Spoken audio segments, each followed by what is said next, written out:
What a year in Nigeria's commercial capital. Do we start with COVID?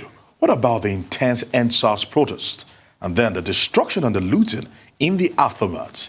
It's been a very tough year in Lagos. Let's bring in the spokesman for the Lagos State government as Gbenga Omotosho, Commissioner for Information and Strategy, Lagos State, joins us. Firstly, Honorable Commissioner, let's talk about the governor. Our best wishes are with him as he recovers from COVID. So really, how is he doing right now?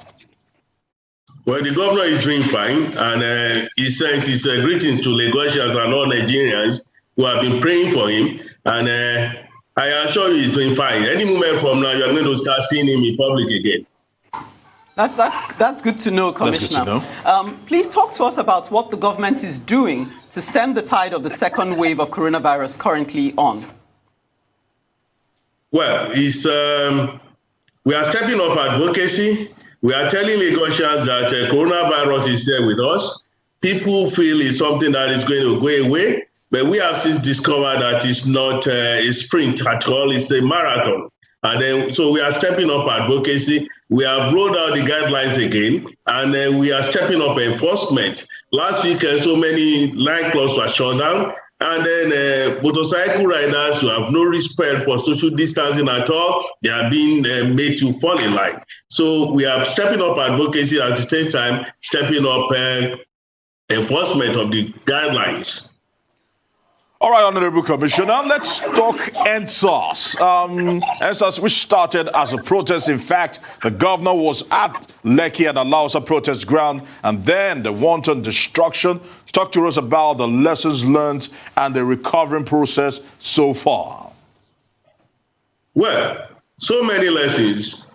I will not want to go into the full details of anything around EndSARS, because as you know, the panel sitting, and anything that we say may have some way of influencing the decision of the panel. So we do not like to comment on it. But that is, by the way, some of the lessons that we have learned, they are that first, whatever news that you get, you must verify. People just go on their telephone and begin to send out stories that can harm the society, stories that can cause more calamity for humanity. And all of these things were done during the EndSARS protest. And I think people should learn a lesson from that. I have learned a lesson from that, that whatever you send out, it has the potential of causing a conflagration. And that if you are on the social media as a musician, as an actor, as a politician, and then you have millions of followers, it's not enough for you because you have these people to influence, and then you now use your position to begin to push things that can harm the society, even as it's going to increase your followership, even as it's going to increase your influence in the society. And all of us have seen that there is no party, no matter how good, that will not have an end. The EndSARS protest, no good idea, very good, fantastic, supported by Governor Biden Sanwo-Olu. He carried the placard, he raised the flag, and everybody was hailing them. But then, when it was time for us to say it's time to go home, we have heard you loud and clear all over the globe. People did not listen until that noble idea was hijacked by people who now use it to perpetrate all the atrocities that we saw, the carnage, the killings, the maiming, and now all of us have seen that two wrongs don't make it right. Okay, Commissioner, I know you said you do not want to dwell on issues of EndSARS. Nonetheless, you did go on to point out the responsibilities of citizens as concerns spreading false information. How about the responsibility of government? How has the Lagos State government treated the injured victims so far? I didn't get that question. Okay, I'll just go straight to the point. I want to stay on the issue of EndSARS, despite the fact that you said you'd rather leave that. Just to ask, how has the Lagos State government treated the injured victims? Oh, there's a standing instruction in our hospitals that anybody who got injured through the protest and can go to our hospitals and will be treated, and the government will pick the bill. And that, in my own view, to the best of my understanding, has not changed. All right, Commissioner. Now, there are plans to reopen. Are there plans to reopen the toll gates? Because I know they were burnt beyond recognition, both toll gates. Talk to us about that. Are there plans to reopen those toll gates anytime soon? Nobody is talking about toll gates now, because you are talking about so many things that have happened, so many things that made us to be so sad, so many things that we thought were going to be things on which we can build, and then show interest in the affairs of our people the way we have always shown interest. But we now discover that people went behind, hijacked that protest and turned it into whatever it is. So the aim of the Lagos State government now is not to be talking about tolling a road or to be talking about a business. I mean, people have claimed that people were killed. Actually, people were killed in so many parts of Lagos.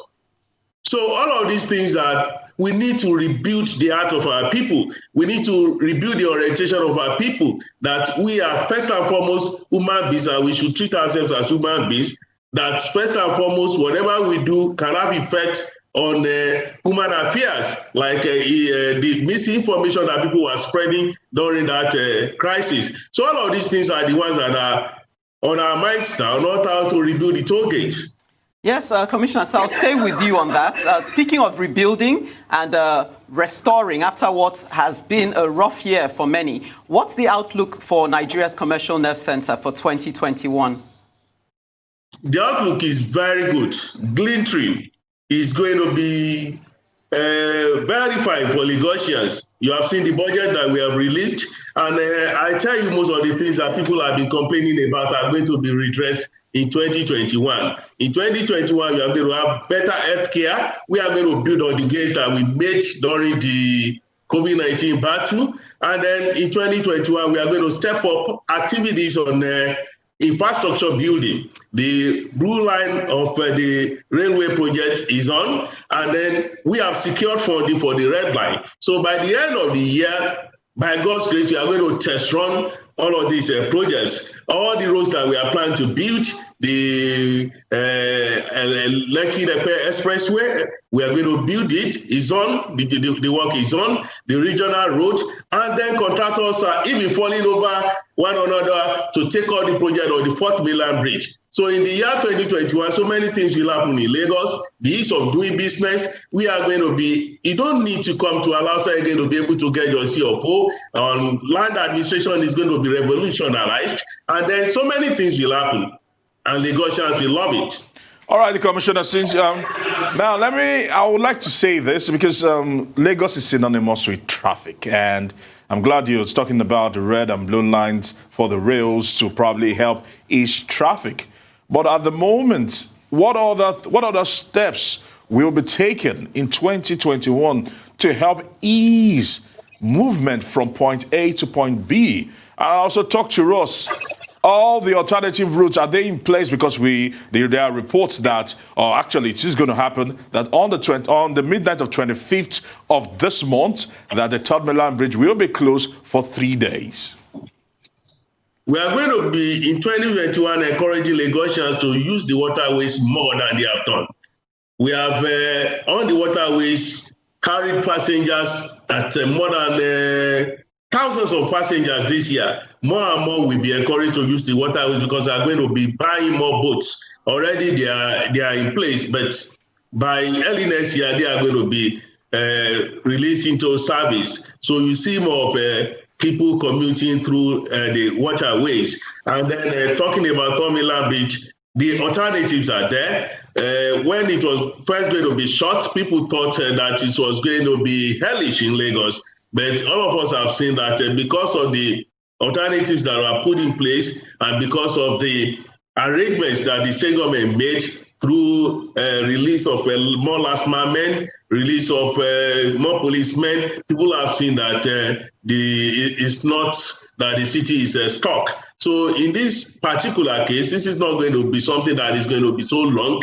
I do not think people are going to feel the pain so much. And what I want people to realize is that there can be no gain without pain. What we are doing on Third Mainland Bridge, what the federal government is doing there in collaboration with the government of Lagos State, is to ensure that that bridge is going to serve us longer than if we leave it now and not do anything, and for it to, God forbid, to collapse. So people should think about the long-term gain, the bigger picture, to see that the bridge is going to be better after the work, and that the pain that we are going to feel now is not going to last long. It's even stated there. Okay, Commissioner, what are your plans to enable or empower the Presidential Task Force to enforce a greater, you say, awareness of how to avoid COVID-19 spreading? Now we're into a second wave. We were told by the coordinator, the national coordinator, that 1 billion naira has been released to state governments. So are you aware of how that money is being used to enable us as a state to reduce our numbers when it comes to the spread of COVID-19? I'm not aware of the release of money. I'm not going to be speaking for the Presidential Task Force. But all I know is that even before the federal government came in to assist us in the first wave, and I thank the federal government on behalf of Mr. Biden that for the 10 billion that was given to Lagos State. But all I know is that I speak with you now.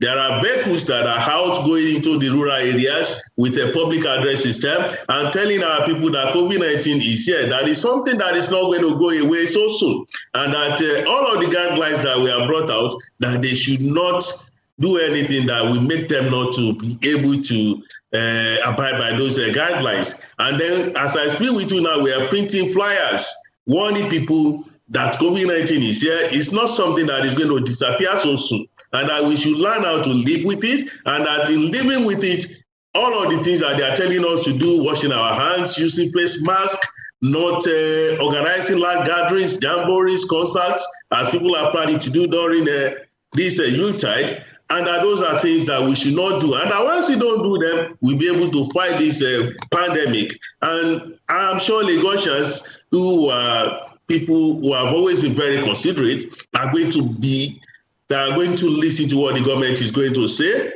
about this. And as I told you, enforcement is on. The police are all over the place. The task force people are all over the place, shutting down nightclubs and airing event centers. So I feel that all of these things that we are doing will make us be able to fight COVID-19 very well. Even our isolation centers, they are being put on standby now. And then the government is saying... All right, many thanks to you, Honorable Commissioner. That's the much we can take for now due to the brevity of time.